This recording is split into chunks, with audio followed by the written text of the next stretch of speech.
So this week on Writing Fiction, Regina and I are going to talk about how you don't have to give a and we're going to get right into that. But first, let's talk about the book Worms Zine, which is coming out in May, I believe, or sometime in May. If you haven't yet tried your hand at sending us a story, you can do that.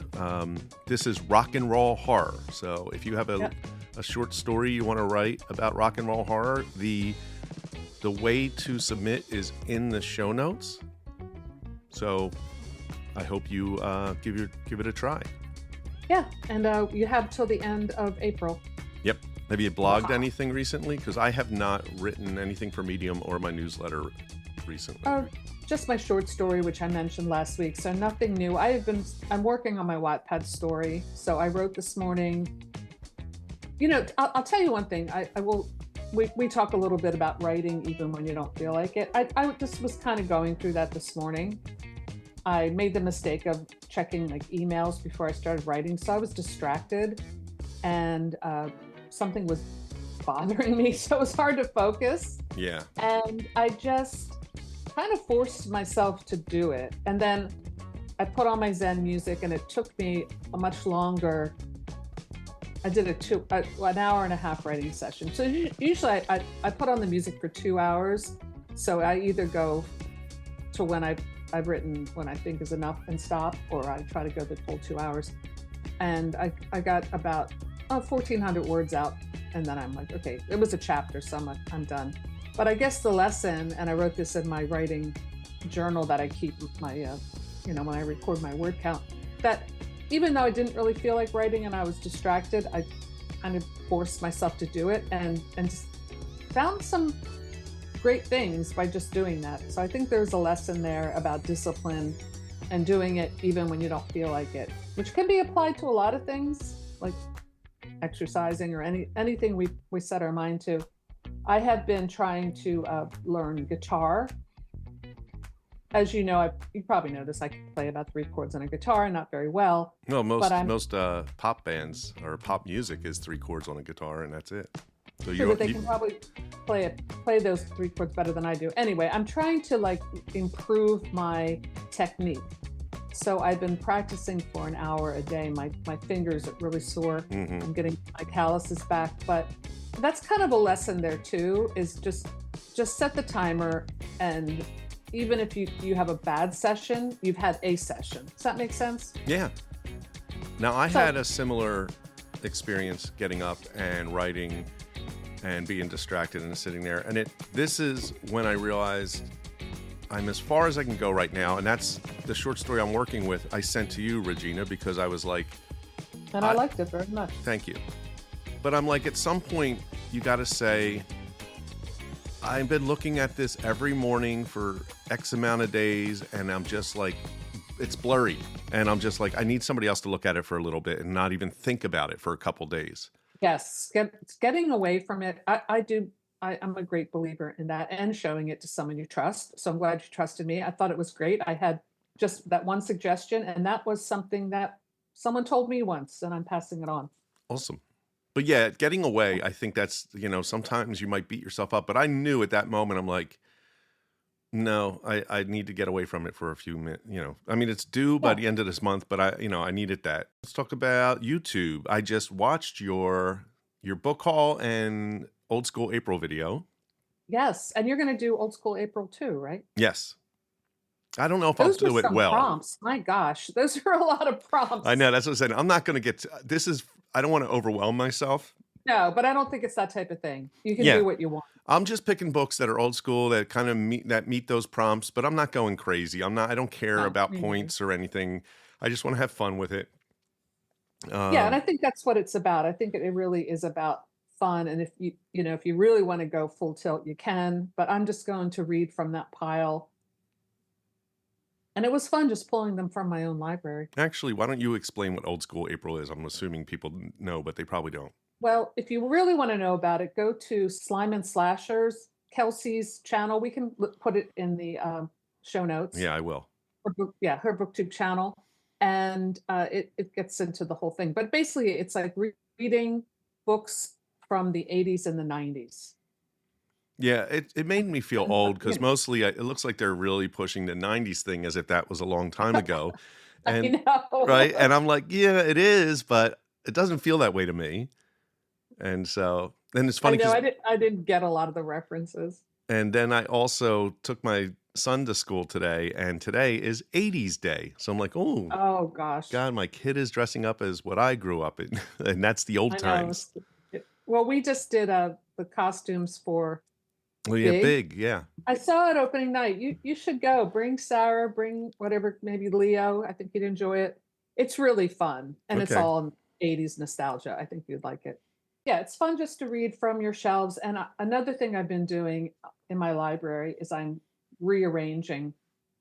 After I shot that video, I took a lot of books off my shelf. I ordered 2 new like small cabinets from IKEA, and I'm going to just put all of my children's and YA books on those 2 shelves. So, yeah, I need to trying do to that. do some spring cleaning. I need more shelves, but I Yeah. don't know what Well, I'm gonna some do. of those IKEA ones are cheap. You just Yeah, have to. I think all mine are IKEA. Yeah, they don't look bad. And I actually managed to assemble them myself. So yay. I'm putting together a few YouTube videos that should be coming up. Today is going to be my latest thrift store. I'm doing it in volumes. So this is Thrift Store Book Oh, Haul Volume 3. cool. Yeah. Now, which thrift stores? The usual ones Yeah, the around usual ones Newtown? I go to is Goodwill. I go to 2A Thrift, which I don't like much. And then there's one in Newtown that I go to. I don't really go to Salvation Army much because they just, I don't They don't know. have the best books. No, and everything's in condition. Oops. Yeah. I'll have to beep that out. Oops. Beep it out.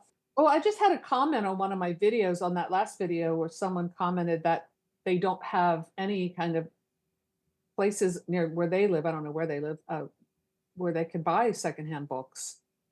Well, you can do it So I online. guess, I like yeah, thrift it's not as books. much fun though. It's not as fun at all. Thrift Books is one, and Abe Books I think is another. And obviously you can do it on Facebook Marketplace and eBay, but there's no fun in that. No. I have another video I'm going to do, which is a thrift store book haul writing edition, which I'm going to just talk about the books I find on writing. So Good. our listeners here might be into that. And then I have a book from the 80s, which is just hilarious to me. And it's all about backward masking. Backward masking? Yeah. So when you remember how you play Led Zeppelin's album backwards and it says Satan, Satan. Oh, right. So it's this whole book by this religious guy. And it's just Like he takes it hilarious. seriously? Oh, super hardcore serious. Oh, One, wow. it's a super homophobic book. Two, he's like Olivia Newton-John puts pornography to music with her new hit single Physical. Get physical. Oh, I remember that video. Yeah. Oh gosh. So it's what I'm highlighting like the parts that make me hilarious. laugh and yeah. Where'd you find that? Actually, I ordered it online because I don't know how I found it or what made me think about it, but I went to Thrift Books and found it. I might have been just Okay. looking up books and that came up and I'm like, I got to get it. It was like $1 or something on Thrift Books. So I'm going to do, Well, I was going to do a YouTube short of it, but I'm like, no, there's just too much good stuff in this that I want to yeah, no, I think share. you should do a whole video series on that. That sounds hilarious. Yeah. And maybe take it as seriously as that book seems to. Well, I'm going, to me, it should be in the humor section. Of course. Well, did you ever try the Pink Floyd Wizard of Oz? Wizard of Oz? Yeah. And you can actually, years ago, you had to do it like on your own, but now people have done it on YouTube and you can just hit play and we'll let it go. And it's I've fun. never tried it. Yeah, just watch it on YouTube. You don't have to try, because if you try it, you have to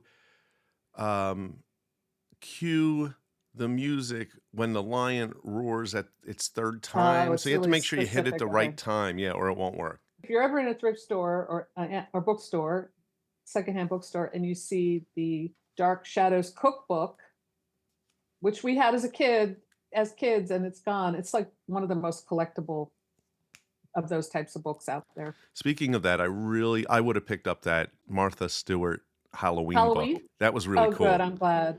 Yeah, that I was a little on the fence with that one, and then I opened it up and was looking at it. I'm it like, no, looks I have to keep beautiful, it. like It really. is beautiful, yeah. And then the other thing I was thinking, I don't know how you and I could do this, but you're doing the Nancy Drew. I am collecting like the Hardy Boys.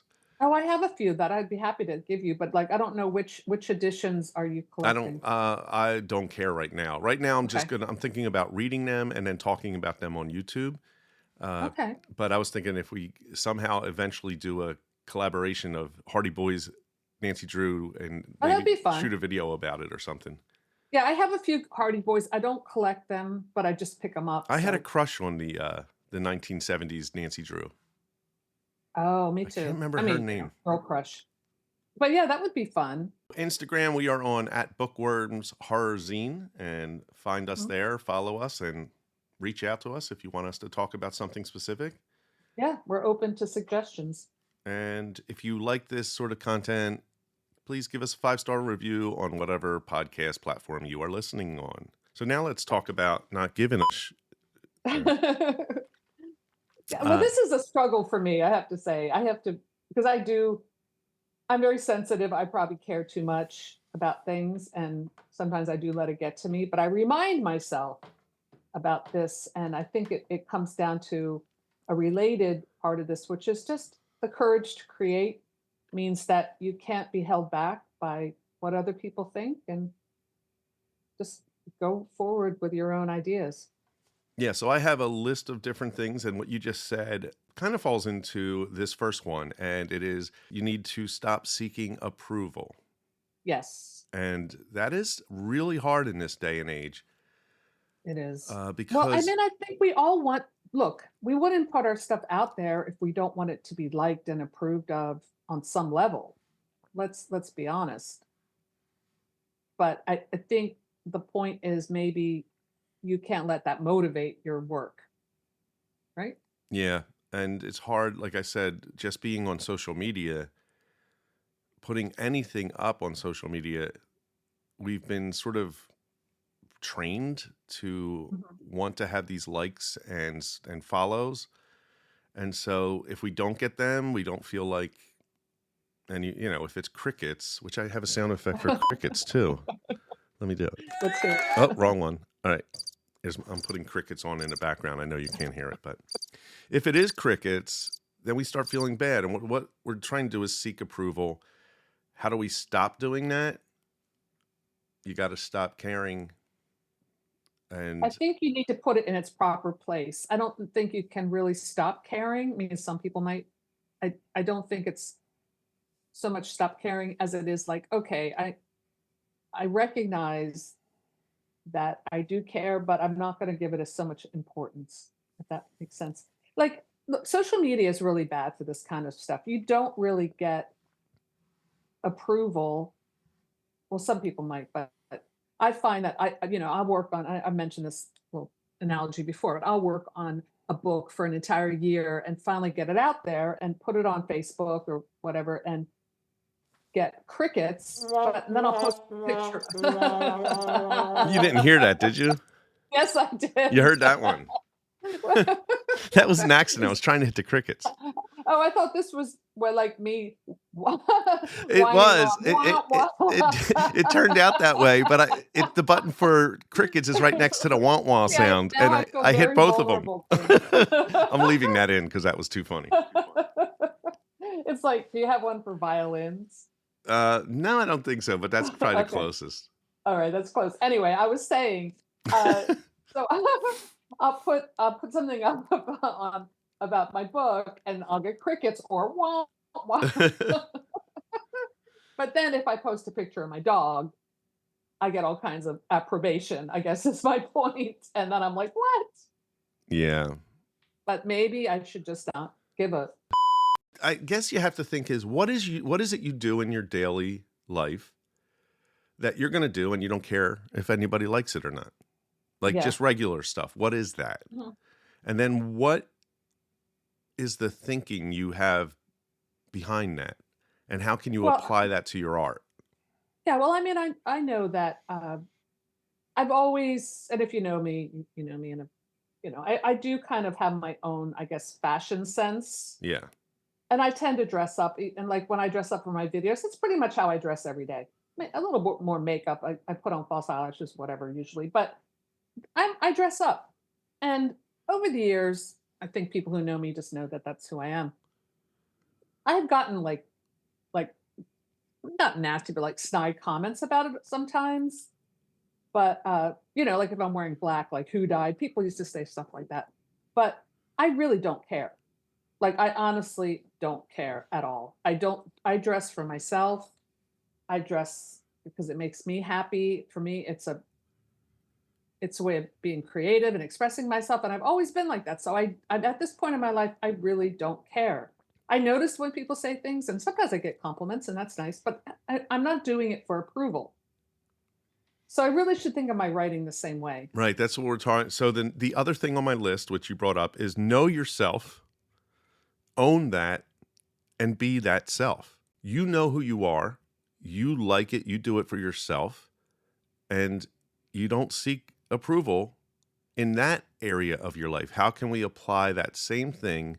Know what you're working on, know how your stories are, love that this is who you are in that craft, and don't worry about it if someone doesn't like it. Because Yeah, like you have your knowing you have your like nerdy obsessions, and I yeah, mean that in a good way, but you don't do it like you love Jaws, but you don't care what people think about that, do you?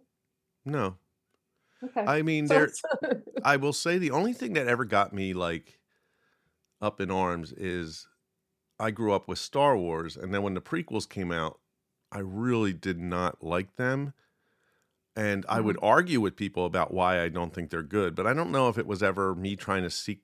I mean, I do want them to see my side of things, but Right. at this point, I don't even consider myself a Star Wars fan because things have gotten so bad. So, um, but when it comes down to, yeah, like if I go out wearing Crocs, I don't care. If you don't like it, I don't care. Uh, Right. so So so I guess putting out some work, it doesn't feel good when somebody doesn't like it, but you're not going to change it for that reason. I mean, look, there's a difference between the feedback is not is a separate thing, I think, and I think feedback is important. So you have to be able to separate it or compartmentalize it, I guess, in some ways. but let's look at it this way. People will not like what you do. Period. There's no way you're writing, and you said this before on one of the podcast episodes, that if everybody loves what you're doing, there's probably something wrong with it. Yeah, I agree. Yeah. I So, agree with myself. Yeah. yeah. So, Wah, all right, wah. know that you're going to create something, you're going to write that, you're going to put it out there, and people won't like it. And once you accept that, then you just know that's going to happen. So that's normal. That's the way it's supposed to be. So there's nothing wrong with you if that happens because that's meant to happen. Yeah, so they have these little snippets of interviews with people like Prince, great artist. I think we can all agree with that. And he was saying something about like when he's making music in the studio, that's when he decides whether it's good or not. Like that gets his approval or his band's approval, the musicians he's working with. Now then once it's out there, he doesn't really care what people think. He knew it was good enough to record it and to present it. And I think that's actually I understand what he means by that. Like the work is done there and then, not afterward. Afterward, you've kind of moved on and maybe shouldn't be as attached to it because Yeah, you're that working on the next thing. yeah, and that's good advice that you just finish it, put it out there, move on to the next thing. You know, a lot of people say, "What's your favorite thing?" And it's always usually the thing you're currently working on. You know, like It should be. what's the favorite movie you've directed? It hopefully probably the one you're working on now because you're really excited about it. Yeah, and it has your focus and attention, and you're not trying to recreate a past success or something. But I do think we all get bothered by well, I was telling you, I got a review recently, and I guess it wasn't a totally bad review on Carney, but how like on Amazon they give it like you can give it a title, your review is a little blurb, and it was like a pale shadow of Stephen King's It. And I just thought, really? Sorry, I'm not that good yet. Like, comparing it to Stephen King's It, I just thought it was a little bit shady. Right. I also feel it's a wrong, like, it's not fair, one, because I don't feel like just because you have a clown, it's a pale shadow of it. That's like saying everything with the clown is a pale shadow of it. However, let's say it is like a that's like saying like something is a smaller version of something that's great. Well, that means you're really good, you know? Yeah, I'll take the shadow. It's a Yeah. pale shadow, but hey, I'll take it. Yeah, why not? Well, like I said, it's not a completely negative review. I just thought it was a weird comparison. Yeah, but people are silly like that. They see a I clown know. and they immediately think it, and then therefore everything that has a clown is a pale shadow of it. I'm sure Well, that that's guy would another write the same thing to anybody who wrote a clown book. yeah, and hey, no offense to him. I'm happy he read my book. But I think that goes into, and I think this relates to our topic of not giving a, what, is that people are going to approach your work with their expectations, and your work is not always going to meet their expectations. In fact, it probably will not meet their expectations. It's okay. I think that you're trying to reach the people who do like it, and the other people, that's fine. They'll move on. Even if you just create an Instagram and all you do is post things of things you like during the day, some jerk is going to show up and say, "That's the worst photo I ever seen of a flower." And Right. that's just the nature of the beast. And Yeah. so if you have hangups about or fear of those interactions, start working on getting over that because it's going to happen. There's no way around it. It should happen. It's the way things work. And focus on the good stuff when people say stuff that are nice. So here's another thing when it comes to trying not to give a crap about what people think, focus on your strengths, not your weaknesses. And I think a lot of times we start caring, like we start giving a crap because we're like always focusing on what we're doing wrong or what's not working out True. versus what is working out. That's true. Uh, that and that's, I guess, that's just the part of human nature to be. I think I read somewhere that the reason we're so like critical or even self-critical is that to survive we had to be vigilant about threats all the time. Yeah, that's true. So we were scanning the bushes looking for predators or people or animals or things that are going to threaten our existence. So we're always aware of this kind of stuff and kind of are drawn to it immediately, like what the negative thing someone might say, instead of, or believe it, or maybe that's just, I don't know. It probably varies from individual to individual. Like I don't think James Patterson really gives a crap what people think of his work. I thought about this earlier, and do you think the reason why people care is because they're in a place in their life that they want to get away from so badly that they feel like their art or their writing, whatever it is they're working on, is hopefully the thing that will get them out of this existence. Oh, yeah. And so it matters so much because every time they get a negative thing, it tells them they're not getting out of this existence anytime soon. James Patterson's in his existence of money and success and fame, so of course he doesn't care. He's going to get the money no matter what he does. I'm sure he If cares. that's what motivates him. Yeah. I'm sure he cares, but I'm sure it's not like the average person who's like, man, if I can get enough people to follow me, eventually my books would sell, and then I can get out of this job I can't stand and tell my Right. boss to F off. And That's a lot of expectation attached to it. So you could kind of see why you would lose it. Like we've talked about before, people who have done really horrible things when they've gotten bad reviews. Like, I'm laughing morbidly, but it's like some of these have been really like serious cases of stalking and assault and stuff. yeah. And So yeah, no one wants to, don't do that. but I Yeah, think I that's think why we I seek think that because it's yeah, like you want it to work out so you can finally right. have the life you want. Well, I also think you want it to work out so you can prove to yourself that you are good and that you are a writer, this kind of thing, which I think is all of us have those nagging doubts. I did a writing session I was telling you earlier this morning where I didn't really feel like doing it, and I'm like, I can't write. I can't even write a sentence. What am I doing? And then I just pushed through that and like, yeah, it's not too bad, you know. Right. So Like I have a short story I'm working on. You've read it. I'm going to go, I'm going to tweak it. I'm going to submit it. Eventually, if I get something that is accepted, then am I any different? Like, you know what I mean? Like mhm. it's weird. It's that validation. And then maybe if you got enough things to validate you, a rejection then would be like, well, it's okay. These other people liked me. But never like how does some people get through the many, many, many rejections? And every, like I said, every famous person has been through all those rejections. But they had this idea of just going forward and not letting it bring them down. Yes.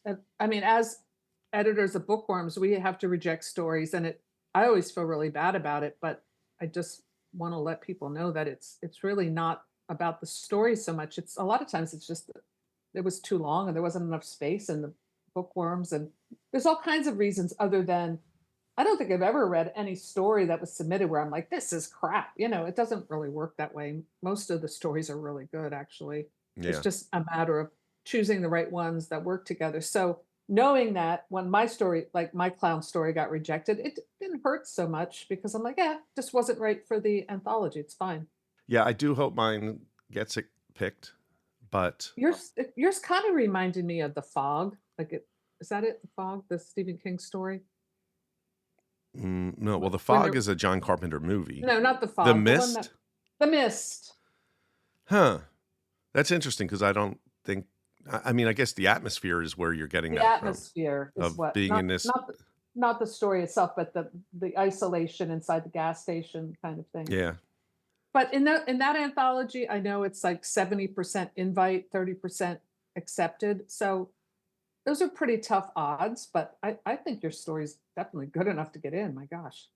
Well, we'll see. We'll Now, see. another thing that is supposed to help you with not giving a crap is gratitude. And this is probably something I probably have the hardest time with.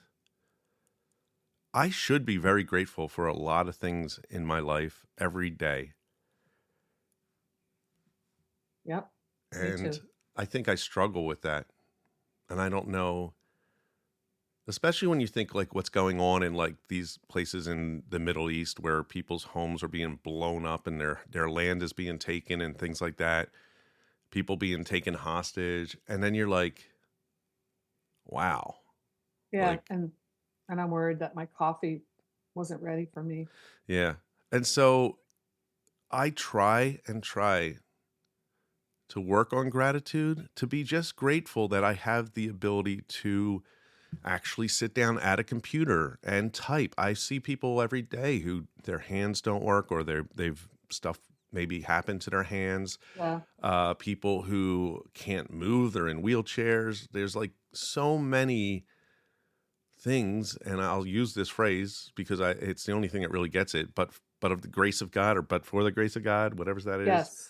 Go I. Yeah. And so like for me, I am lucky in so many ways in my life.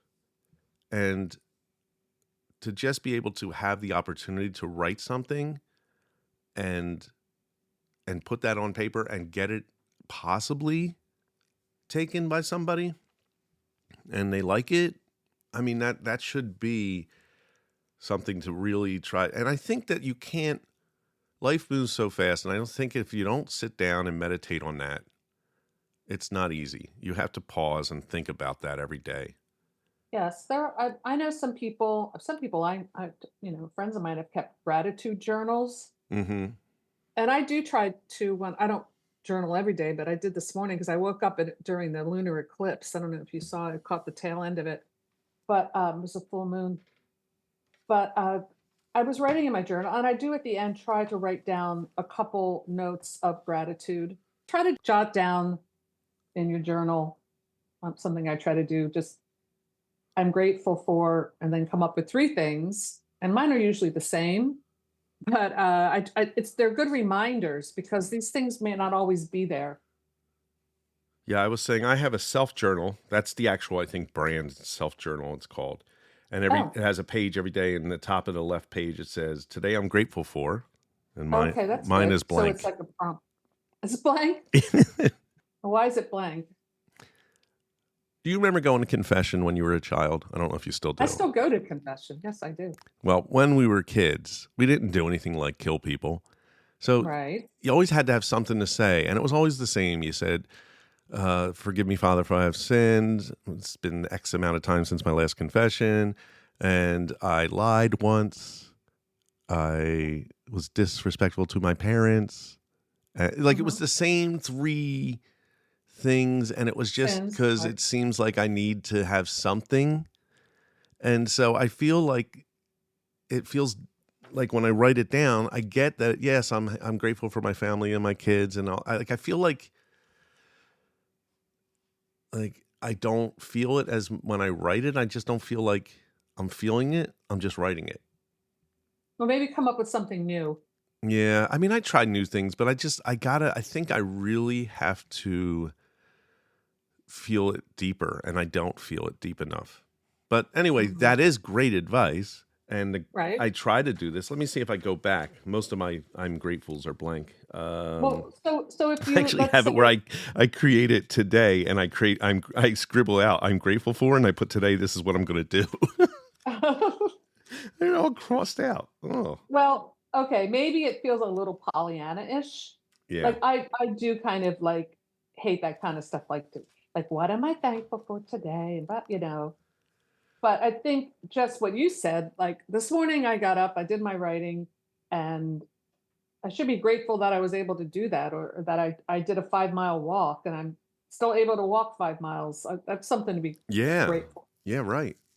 And I know that you're having an issue with your heat. So think about when I am warm, like I'm grateful that my house is heated. Yeah. So, Yeah, I'm not saying I'm saying this is what we all should be doing.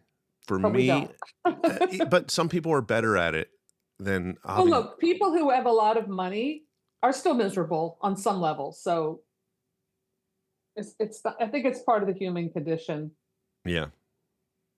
So we got one more thing that it says focus on what's important and stop focusing on everything else.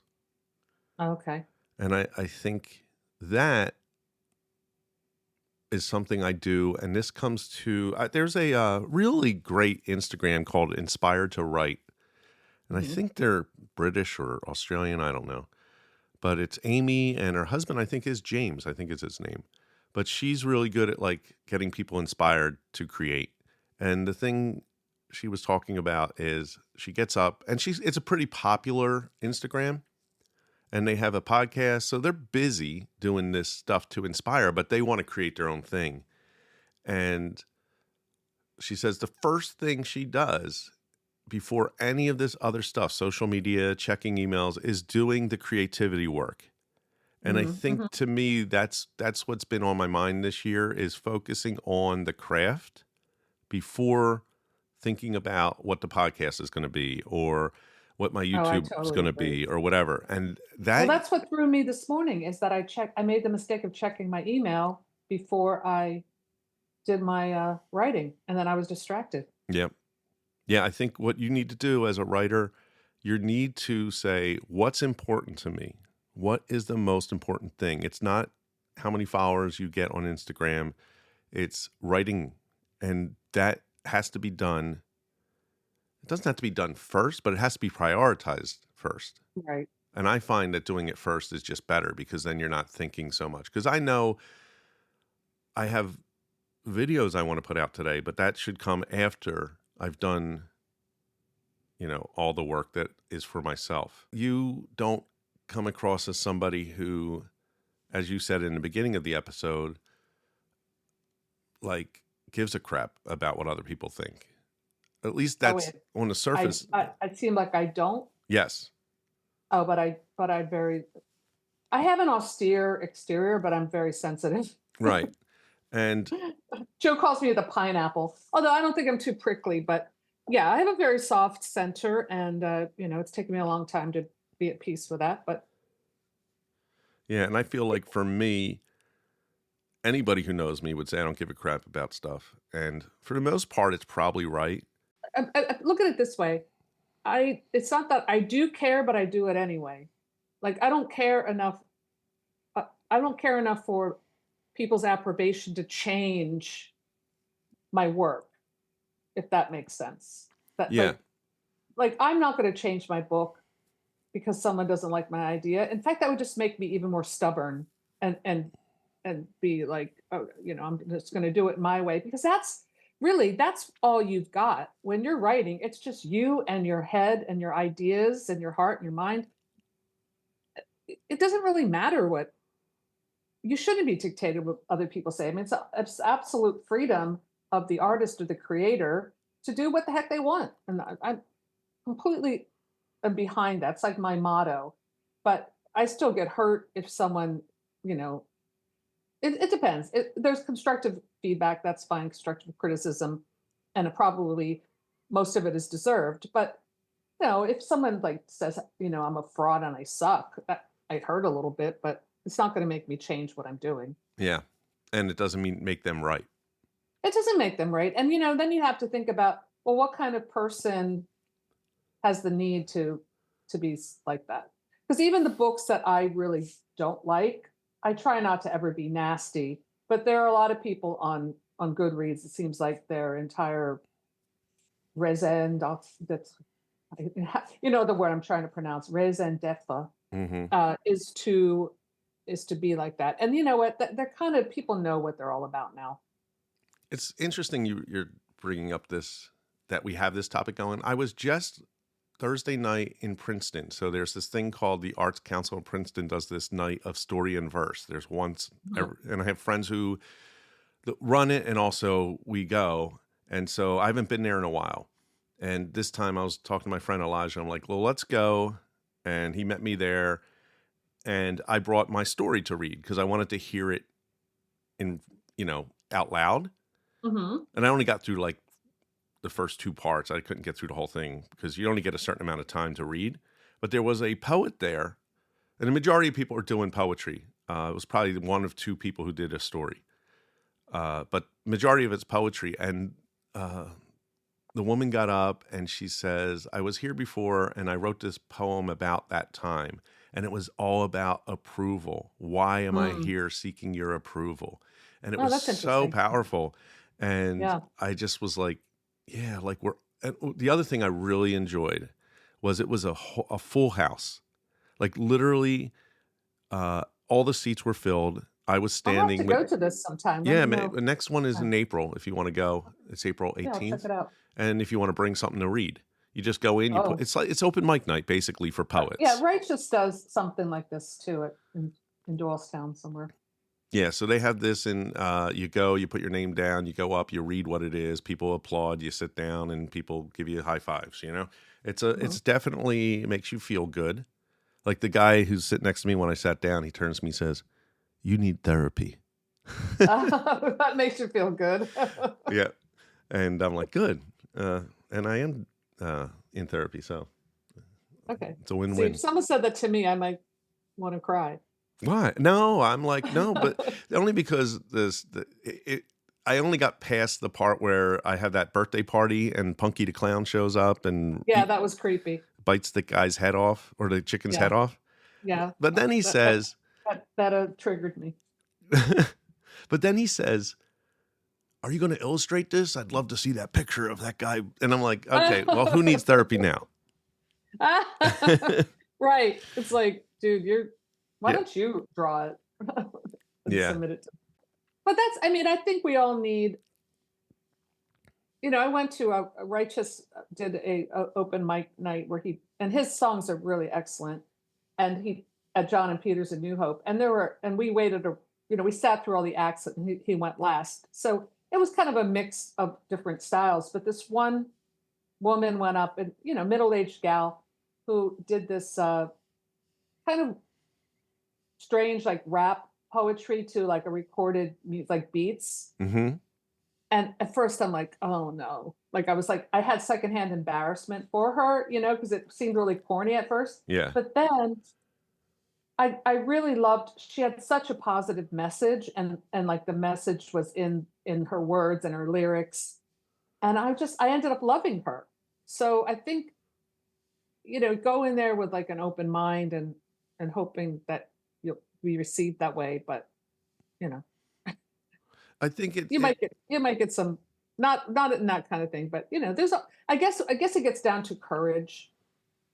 It takes a lot of courage to get yeah, up and that was crossing my share your mind art. the whole night. I'm standing there watching everybody get up to the mic and read their poetry or read whatever it was they were reading. I was like, everybody here is very brave because Yes. it's one, you're also among your peers. There's other writers out in this audience. It's not just people that don't know Yeah. anything about it. These are all other artists. And you're reading to these other artists, and then you're like, oh, like that just puts another level of, you know, fear on top Yeah, of and it. especially if you're like, well, I did a poetry reading with my friend James, and they never asked me back, so maybe they didn't like it. But my poems are very formal. Like I write informal, usually sonnets and odes, and they rhyme. And most of the poems that they were reading were this kind of freestyle, like more modern, contemporary type of Yeah. poetry. So I definitely felt a bit exposed. But you know what? I'm really glad I did it. It was kind of like something I've never done before. I never did like got up and read my poems. So I was kind of like, yeah, whatever. I love my poetry, so I'm going to keep doing it.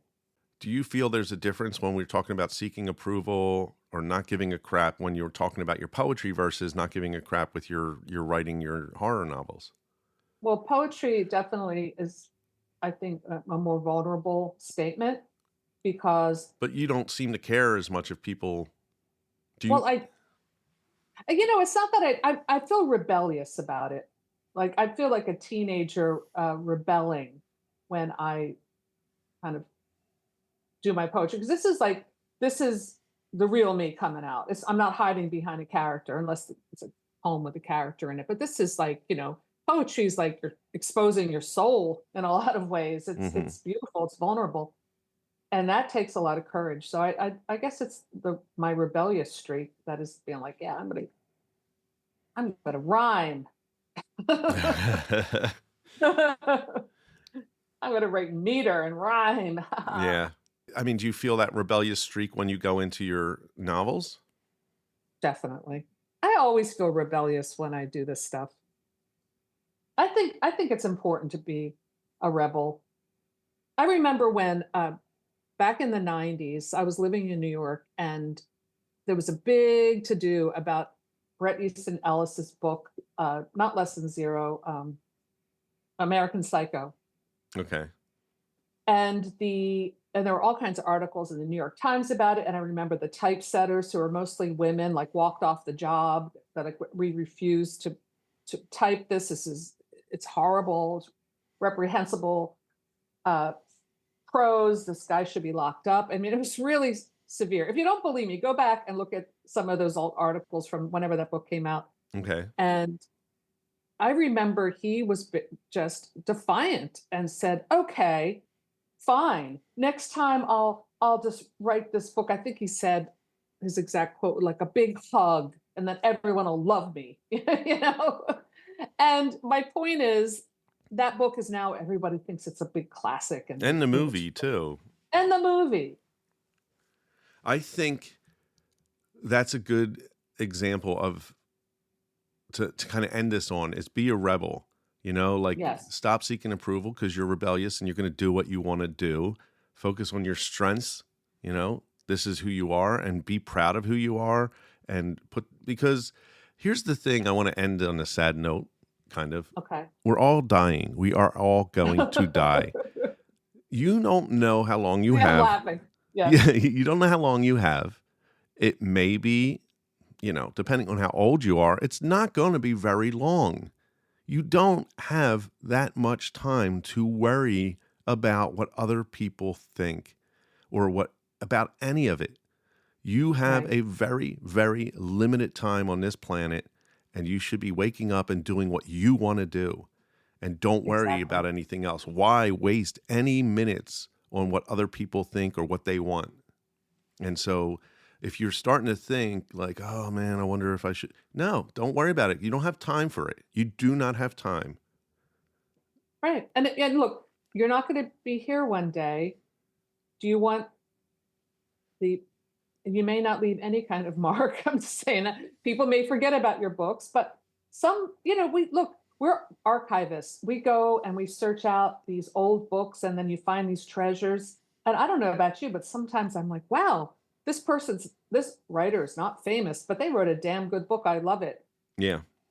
If that book had been something that was written just to make people happy in 1962 or whatever, I probably would like it. So be brave, make your statement, be a rebel, and don't give a crap what anyone thinks. And don't go into writing your book thinking, I'm going to make people like me by writing this, because that's death. That's real death. You In my all opinion. love me. You all... You love, I know, how embarrassing. Yeah. You like, what is it? Yeah, I think it's you like me. Really like You me. really like me. And she'll never live it down for Sally Field. And Sally Field's a great actress. I just don't understand. I don't know where that comes from, Maybe she was being sarcastic. I don't know. Or maybe we don't know what was going on in her life at that time. But Sally Field ends up in Spider-Man. I think it's she's Aunt May in the second version of Spider-Man with Andrew Garfield. So. She is a fantastic actress. I remember Sybil. Yeah. Oh gosh. But yeah, don't care. Try not to care. I say this even though I struggle with it. I'm not gonna lie, but it doesn't stop me from doing what I want to do. Yeah. When All right. Well, next week we'll be back with a new episode. Make sure you go and buy Bookworms. It's bookwormshorror.etsy.com. Everything is in the show notes. Everything you need to know. So please go to the show notes, support the show, and hey, get the Bookworms t-shirt. That's available too. Oh, I love that. Yes. Yeah. I need to get mine. Okay, sounds good. This was a good topic. You got me fired up. Yeah. All right. We'll see you next week. Okay, bye. Bye.